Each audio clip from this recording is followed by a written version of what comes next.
नमस्कार मित्रांनो, तुमचं स्वागत आहे आपल्या YouTube चॅनलवरती। तुम्ही सध्या पाहत असाल की मनोज जरांगे पाटलांनी मराठा आरक्षणासाठी जे उपोषण सुरू केलं, मनोज जरांगे पाटलांचा जीव धोक्यामध्ये आहे, तरी सुद्धा राज्य सरकार जागं झालं नाही। पण सध्या राज्य सरकारला नेमकं करायचंय काय? मराठा आणि धनगर यांच्यामध्ये सुद्धा वाद लावून देण्याचा प्रयत्न चालू आहे। तुम्ही पाहिलं असेल, मराठा समाजासाठी मनोज जरांगे पाटलांनी जे उपोषण सुरू केलं त्याचं कारण काय आहे की मराठा समाजातील व्यक्तींना कुणबी दाखले मिळाले तर त्यांना ओबीसी प्रवर्गात सामील करून घेण्यात यावं। दुसऱ्या बाजूने बघितलं असेल, धनगर बांधवांची मागणी काय आहे की त्यांना एसटी प्रवर्गात सामील करून घेतलं पाहिजे। त्यांची मागणी कशामुळे आहे की धनगर आणि धनगट या दोनही जमाती एकच आहेत, म्हणून त्यांना ओबीसी प्रवर्गामध्ये सामील न करून घेता एसटी प्रवर्गात सामील करून घेण्यात यावं, अशा प्रकारची धनगर बांधवांची मागणी आहे। म्हणजे या ठिकाणी मराठा आणि धनगर यांच्यामध्ये कुठल्याच प्रकारचा वाद नाही, पण याच्यामधला वाद लावून देण्याचं कारण काय आहे? सगळ्यांना लक्षात आलं पाहिजे की मराठा आणि धनगर यांच्यामध्ये वाद लावून देण्याचं षड्यंत्र सध्या रचल्या जाते आणि त्याचंच एक कारण पाहिलं असेल, सध्या सुपारी देऊन या ठिकाणी लक्ष्मण हाके मनोज जरांगे पाटलांना विरोध का करतायत? कारण लक्ष्मण हाके स्वतः हा धनगर आहे, तरी सुद्धा यांनी विरोध का केला? त्याचं कारण काय आहे? लक्ष्मण हाकेंनी धनगर समाजातील व्यक्तींना सोबत घेऊन एसटी प्रवर्गात सामील होण्यासाठी जर उपोषण केलं असतं तर कदाचित धनगर समाजातील व्यक्तींनी सुद्धा लक्ष्मण हाकेंना पाठिंबा दिला असता। पण या ठिकाणी खरंच त्याला समाजाची तळमळ आहे का? तर नाही। तर लक्ष्मण हाकेंना एकच करायचंय की जी सुपारी घेतली त्या सुपारीचा योग्य तो मोल भाव मिळाला पाहिजे, म्हणून मनोज जरांगे पाटलांना विरोध चालू आहे। मनोज जरांगे पाटलांचं उपोषण उधळून लावण्याचा प्रयत्न चालू आहे। तुम्ही पाहिलं असेल, मनोज जरांगे पाटलांची सध्या परिस्थिती बिकट आहे, तरी सुद्धा लक्ष्मण हाकांना त्यांची सुपारीचं पडलंय।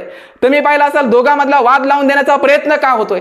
कारण जी येणारी विधानसभा निवडणूक आहे, सध्या बघितलं असेल, देवेंद्र फडणवीस साहेबांनी धनगर समाजातील व्यक्तींना जे आश्वासन दिलं होतं की या ठिकाणी ज्यावेळेस ते सत्तेत नव्हते त्यावेळेस आश्वासन दिलं की धनगर समाजातील व्यक्तींच्या आरक्षणाचा आम्ही निर्णय घेऊ, पण या ठिकाणी धनगर आरक्षणाचा निर्णय तुम्ही घेतला का?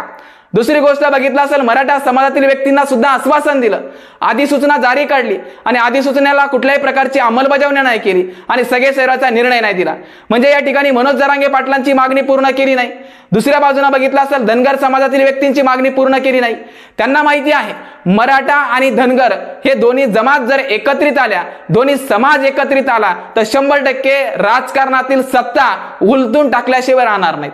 म्हणून मराठा समाजातील व्यक्तींना टार्गेट करायचं, धनगर समाजातील व्यक्तींना टार्गेट करायचं, दोघांमधला वाद पेटून द्यायचा आणि वाद पेटून देण्यासाठी कशा प्रकारे सुपारी लक्ष्मण हाकेंना दिलीये तुम्ही पाहिलं असेल। लक्ष्मण हाकेंनी धनगर समाजातील व्यक्तीबद्दल ब्र सुद्धा काढला नाहीये। म्हणजे या ठिकाणी फक्त मनोज जरांगे पाटलांना टार्गेट करायचं, त्यांना विरोध करायचा, मराठा समाजातील व्यक्तींना विरोध करायचा, मराठा समाजाला आरक्षण मिळू नाही द्यायचं, हेच लक्ष्मण हाकेंचं टार्गेट आहे। आणि त्याच समाजातील काही व्यक्ती धनगर समाजातील व्यक्तींना आरक्षणाचा लाभ मिळावा म्हणून उपोषण करतायत। त्या व्यक्तीला पाठिंबा देण्याचं सोडून स्वतःला श्रेय घेण्यासाठी, स्वतःची सत्ता माजवण्यासाठी, स्वतःचं राजकारण करण्यासाठी सध्या मनोज जरांगे पाटलांना विरोध होतोय। तुम्ही पाहिलं असेल, सध्या लोकांना कळतंय की या लक्ष्मण हाकेजवळ सध्या लोकांची गर्दी का नाही? त्याचं एकमेव कारण आहे, लक्ष्मण हाकेंना 100% मनोज जरांगे पाटलांचा लढा उद्ध्वस्त करण्यासाठी सुपारी दिली असावी।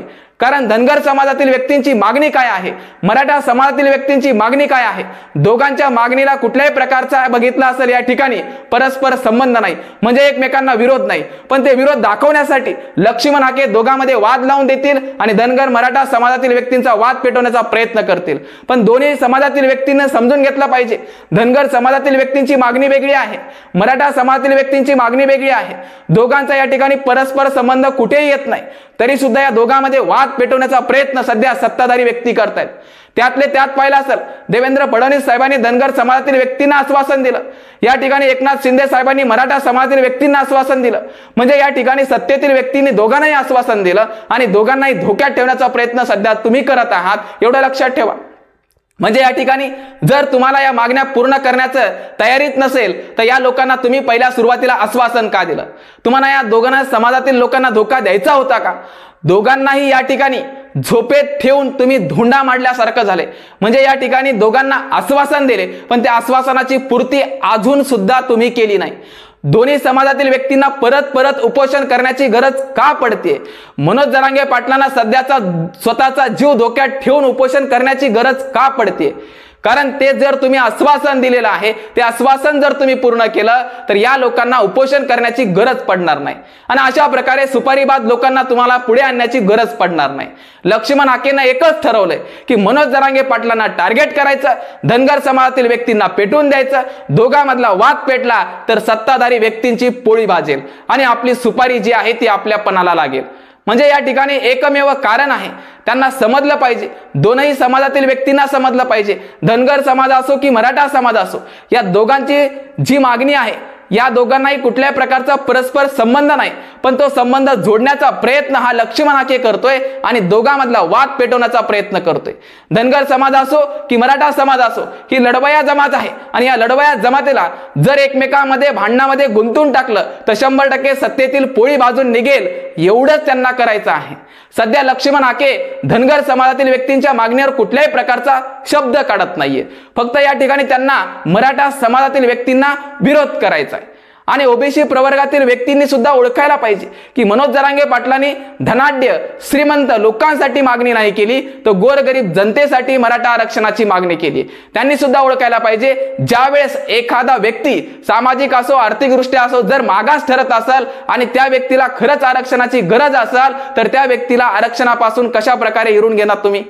जर या ठिकाणी पाहिलं असेल आरक्षणाची गरज आहे तेव्हाच मनोज जरांगे पाटील मागणी करतायत ना. आरक्षणाची गरज नसती तर मनोज जरांगे पाटलांनी मागणी केलीच नसती.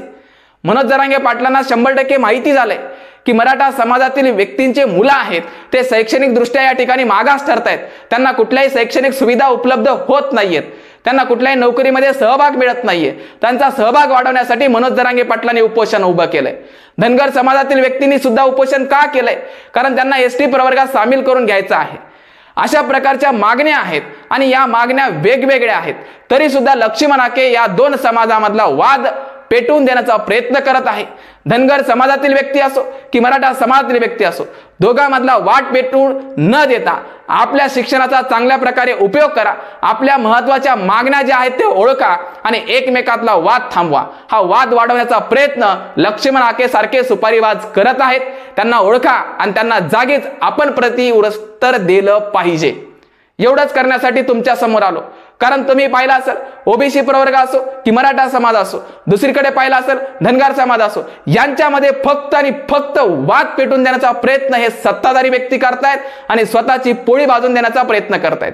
त्यांना माहिती आहे धनगर समाज असो की मराठा समाज असो हे दोघं जर एकत्रित आले तर 100% येणाऱ्या विधानसभेत सत्तेची पलटण उभी करणार, म्हणजे या ठिकाणी सत्तेला पहिल्या उधळून टाकणार आणि नवीनच सत्ता निर्माण करणार, एवढी त्यांच्या मनात भीती आहे. म्हणून या दोन समाजामध्ये कशा प्रकारे भांडण लावता येतील हेच ते प्रयत्न करतायत. कारण त्यांना धनगर समाजाची मागणी पूर्ण करायची नाही, मराठा समाजाची मागणी पूर्ण करायची नाहीये, पण त्यांना आश्वासन द्यायचे. म्हणजे या ठिकाणी आश्वासन देऊन जर तुम्ही सत्ता मिळवणार असाल तर 100% येणाऱ्या विधानसभेत लोक दाखवतील की या ठिकाणी तुम्ही आश्वासन दिल्यानंतर तुमच्या पदरी काय पडते. एवढं तरी लक्षात ठेवायला पाहिजे, जेणेकरून त्या आश्वासनाची पूर्तता तुमच्याकडून होत नसेल तर सुरुवातीला आश्वासन देणंच बंद झाले पाहिजे. म्हणजे या ठिकाणी आश्वासन द्यायचे, लोकांची मतं मिळवायची, स्वतःची सत्ता गाजवायची आणि लोकांना वाऱ्यावर सोडून द्यायचं. तुम्ही पाहिलं असेल सध्या मनोज जरांगे पाटलांच्या उपोषणाकडे तुमची सध्या नजर सुद्धा फिरकत नाहीये. मनोज जरांगे पाटलांची सध्या परिस्थिती बिकट आहे. त्यांच्या जीवाला धोका निर्माण झाला तर येणाऱ्या काळात कशा प्रकारे परिस्थिती निर्माण होईल याची सुद्धा तुम्हाला चांगल्या प्रकारे माहिती असताना सुद्धा तुम्ही का लक्ष देत नाहीत? याच्यावर निष्पन्न होते की 100% तुम्हाला वाद पेटवायचा आहे आणि वाद पेटल्याशिवाय तुमची भाजी म्हणजे याचा अर्थ तुमची पोळी भाजणार नाही, एवढं तुम्हाला माहिती आहे. म्हणून हा वाद पेटवण्यासाठी अनेक सुपारीबाज समोर केले जात आहेत आणि मनोज जरांगे पाटलांना विरोध करण्यासाठी षड्यंत्र रचल्या जाते.